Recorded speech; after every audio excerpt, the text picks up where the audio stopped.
Imaginez-vous entrant dans une forêt dense et primitive, l'air saturé d'humidité, la canopée se dressant comme une cathédrale verdoyante, et puis une ombre passe au-dessus de vous. Mais ce n'est pas un oiseau, c'est une libellule, de la taille d'un aigle moderne. Que feriez-vous si des insectes de la taille de chiens ou même de petites voitures rampaient, volaient et chassaient tout autour de vous? Courriez-vous? Vous cacherez-vous? Ou essaieriez-vous de survivre dans un monde où vous êtes la petite créature sans défense? Bien avant les humains, bien avant même que les dinosaures ne règnent sur la Terre, cette planète leur appartenait. Des insectes géants qui vous donneraient de la chair de poule rien qu'à les imaginer. Certains avaient des ailes qui s'étendaient sur plus d'un demi-mètre. D'autres ondulaient comme des serpents, mais avec des dizaines de pattes et une carapace. Et voici la partie la plus terrifiante. Ils n'existaient pas seulement, ils prospéraient. Si vous aimez les mystères bizarres comme celui-ci, n'hésitez pas à vous abonner à la chaîne, nous déterrons les histoires les plus folles que la science et l'histoire ont oublié de vous raconter. Il y a environ 300 millions d'années, la Terre était méconnaissable. Les continents étaient regroupés en un supercontinent appelé Pangée, et le climat était chaud, marécageux et dense en oxygène. Des arbres gigantesques, s'élevant à plus de 30 mètres de haut, dominaient le paysage. Mais ce qui rendait véritablement cette période terrifiante n'était pas la flore, c'était la faune. C'était le Carbonifère, une époque antérieure aux dinosaures, où les insectes régnaient en maîtres absolus. Les fossiles nous parlent d'un monde où des libellules de la taille de mouette, des 1000 pattes plus longs qu'un homme adulte, et des scorpions de la taille de chat domestique n'étaient pas des anomalies, ils étaient monnaie courante. Prenez Meganeura, par exemple.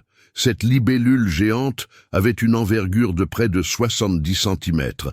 Elle dominait les cieux tel un rapace, chassant d'autres insectes avec une précision effrayante.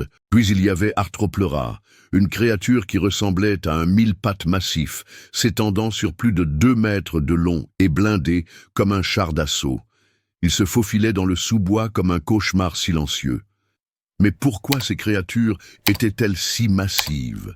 La clé réside dans l'air qu'elles respiraient. L'atmosphère terrestre de l'époque contenait des niveaux d'oxygène bien plus élevés qu'aujourd'hui. Certaines estimations suggèrent jusqu'à 35% contre nos 21% actuels.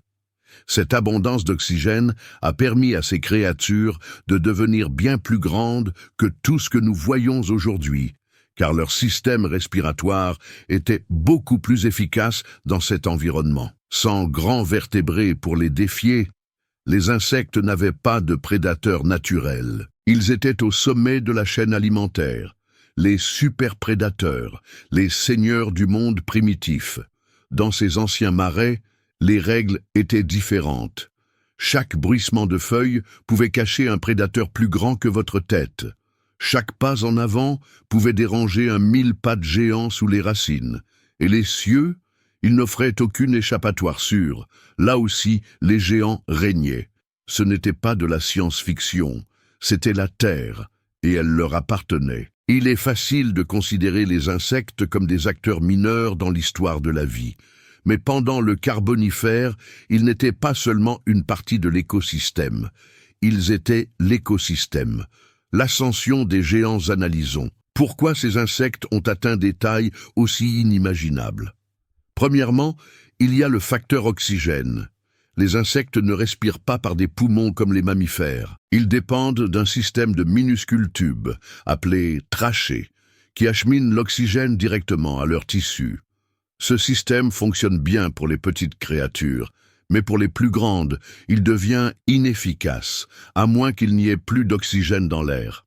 Avec des niveaux d'oxygène presque doubles de ce que nous avons aujourd'hui, même le système trachéal des insectes est devenu suralimenté. Ils pouvaient grandir sans limite. L'évolution a saisi l'opportunité. Mais il y a un autre rebondissement, l'absence de concurrence. Les vertébrés n'avaient pas encore évolué pour dominer la Terre. Les amphibiens existaient, mais ils étaient lents et principalement aquatiques. Les reptiles commençaient tout juste à émerger. Les insectes ont donc rempli toutes les niches. Ils étaient charognards, prédateurs, même herbivores de la taille de loups à l'échelle actuelle, des monstres. Sous nos pieds, revenons à Arthropleura, le mille-pattes tank. Cette créature pouvait atteindre jusqu'à 2,6 mètres de long. Imaginez cela rampant sous votre lit. Les fossiles montrent qu'il avait des segments solides et blindés et se nourrissait probablement de matière végétale en décomposition. Il n'était pas agressif, mais sa taille seule suffisait à le protéger. Puis, il y avait les scorpions, pas du genre que vous écrasez avec une chaussure. Pulmonoscorpius kirktonensis, par exemple, pouvait atteindre 70 cm. C'est plus grand qu'un chat domestique, et venimeux, et la Méganeura. Les scientifiques pensent qu'elle chassait d'autres insectes et peut-être même de petits amphibiens. Ses yeux étaient massifs, composés et terrifiants. Elle ne volait pas seulement. Elle patrouillait dans les cieux. Ce n'étaient pas des exagérations, ce sont des faits gravés dans la pierre, extraits d'anciens lits rocheux et de marais. Et s'ils étaient encore là? Maintenant, jouons avec une pensée terrifiante. Et si les niveaux d'oxygène de la Terre grimpaient à nouveau en flèche? Ces géants pourraient-ils revenir? Les climatologues ont effectivement étudié cette question. Une explosion de la vie végétale, suivie d'une baisse du dioxyde de carbone et d'une augmentation de l'oxygène, pourrait théoriquement recréer les conditions du Carbonifère. Théoriquement. En laboratoire, les insectes modernes ont montré qu'ils peuvent devenir plus gros lorsqu'ils sont exposés à plus d'oxygène. Cela inclut les cafards, les coléoptères, même les libellules. Donc oui, c'est possible. Maintenant, combinez cela avec les peurs modernes. Il existe des dizaines de théories du complot et de témoignages oculaires provenant de régions reculées, au fin fond de l'Amazonie, par exemple, où des gens affirment avoir vu des créatures ressemblant à des libellules avec des envergures de plus d'1 mètre. Aucune preuve, bien sûr, mais personne ne veut non plus aller vérifier. Est-ce juste du folklore, des hallucinations ou quelque chose de plus? Les scientifiques peuvent rire de ces histoires, mais l'histoire nous apprend que la Terre a autrefois abrité une telle vie, et elle pourrait le faire à nouveau.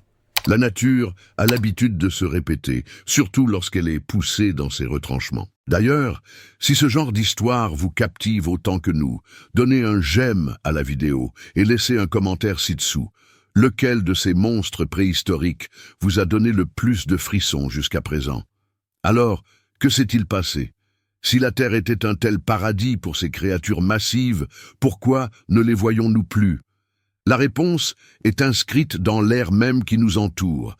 Vers la fin du Carbonifère, quelque chose a changé. Des éruptions volcaniques massives, l'apparition de forêts denses qui ont piégé plus de dioxyde de carbone et un refroidissement général de la planète ont provoqué la chute des niveaux d'oxygène. L'atmosphère est passée d'environ 35% d'oxygène à près de 21%, des niveaux que nous connaissons aujourd'hui. Et pour les insectes géants, ce fut catastrophique. Leurs corps massifs, autrefois alimentés par un environnement riche en oxygène, sont devenus des fardeaux. Ils ne pouvaient plus obtenir assez d'air pour survivre. Les exosquelettes qui servaient autrefois d'armure sont devenus des pièges. Un par un, ils se sont éteints ou ont considérablement diminué de taille. Mais ce n'était pas la seule menace. À peu près à la même époque, les vertébrés, en particulier les reptiles, ont commencé à évoluer rapidement. Ils ont développé des poumons plus puissants, des systèmes circulatoires plus efficaces et une plus grande mobilité. Alors que les niveaux d'oxygène chutaient, ces créatures prospéraient, tandis que les insectes géants suffoquaient et disparaissaient. L'équilibre des pouvoirs sur Terre avait changé pour toujours. L'âge des insectes était révolu, et à sa place, de nouveaux dirigeants sont apparus, des créatures avec des os, des cerveaux et, finalement, la capacité de dominer non seulement les écosystèmes, mais la planète entière. Mais voici la partie étrange. La chute des insectes géants n'a pas été causée par un astéroïde ou une invasion extraterrestre. C'est l'air lui-même qui s'est retourné contre eux. Un changement subtil et invisible dans la composition de l'atmosphère a suffi à anéantir toute une classe de superprédateurs. Maintenant, imaginez, et si notre atmosphère changeait à nouveau? Et si les insectes d'aujourd'hui, ces minuscules créatures que nous écrasons sans réfléchir, se voyaient soudain offrir les conditions pour grandir sans limite? Nous en rendrions-nous compte avant qu'il ne soit trop tard? Nous considérons souvent la domination humaine comme acquise, mais la Terre a eu de nombreux dirigeants, et nous ne sommes que les derniers en date. Ils sont venus bien avant nous. Ils ont régné sans ville, sans outils, sans feu, seulement avec l'instinct et l'oxygène. Pendant des millions d'années, les insectes géants ont été les formes de vie suprêmes sur Terre.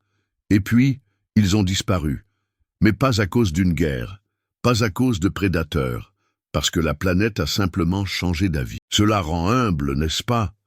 Nous nous considérons comme le summum de l'évolution, mais l'histoire de la Terre est remplie de rois oubliés. Des créatures qui ont autrefois tout gouverné et ont été effacées par des forces bien au-delà de leur contrôle. Et si ces forces revenaient? Et si, enfouies au plus profond de jungles reculées ou cachées sous d'épaisses canopées, quelque chose d'ancien était encore en vie, attendant la bonne atmosphère pour se réveiller une fois de plus? Peut-être que la véritable horreur n'est pas qu'il soit parti, mais qu'il soit seulement en sommeil. Si vous avez aimé cette histoire, n'oubliez pas de vous abonner et de nous dire dans les commentaires quel insecte géant préhistorique vous ne voudriez jamais rencontrer face à face. Jusqu'au prochain mystère, restez curieux et gardez peut-être vos fenêtres fermées.